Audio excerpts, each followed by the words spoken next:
Mahakal recording studio Mateshwar धाम काठगोदाम। तू जाई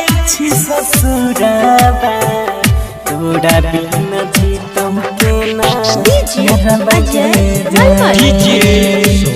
तोरा बिना जीतम केना महाकाल रिकॉर्डिंग स्टूडियो मटेश्वर धाम काठगोदाम। छोड़ी के तू जाई बेंगे ससुराबा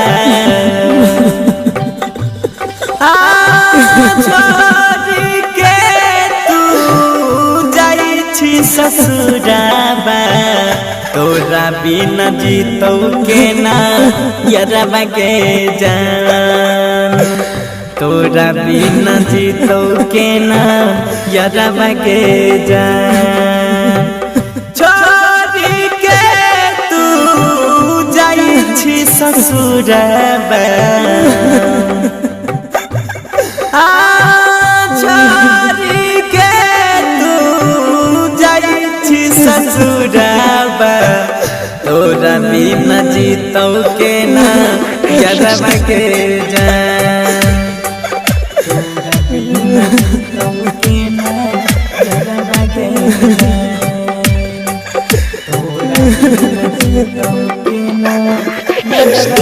डीजे शोभित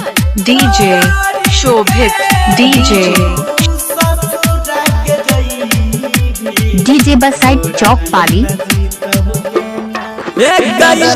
जब तू चल जाइबी हमारा के छोड़ी के सच कहै छियौ सूरज देखाई नहीं भोर के सच कहै छियौ सूरज देखाई नहीं भोर जब तू चल जाइबी हमारा के छोड़ी के सच कहै छियौ सूरज देखाऊ नहीं भोर के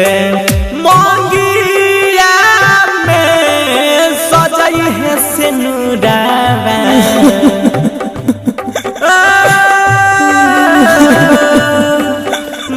मंगिया में सजाई है सिनुराबा गिरे लगतो महरोनो यहाँ सगलो गिरे लगतो महरोनो यहाँ सगलो छोड़ी के तू जाई ससुराबा गिरे लगतो महरोनो अखिया से लो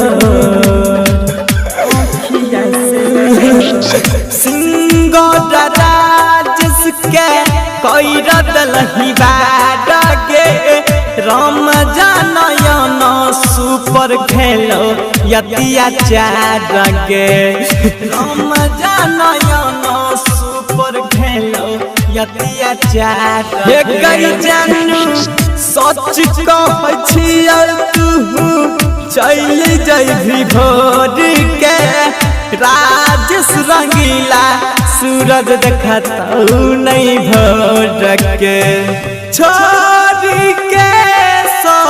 ससुराबा के जाइबी महाकाल रिकॉर्डिंग स्टूडियो मटेश्वर धाम काठगोदाम। छोड़ी के ससुराबा के जाइबी राजेश के रुकतौ ने आँखिया से लो नसु के रुकतौ ने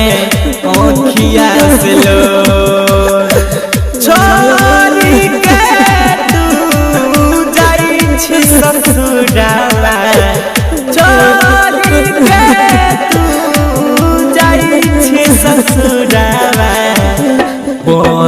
गिरी सना के गिरतौ गेल। महाकाल रिकॉर्डिंग स्टूडियो मटेश्वर धाम काठगोदाम।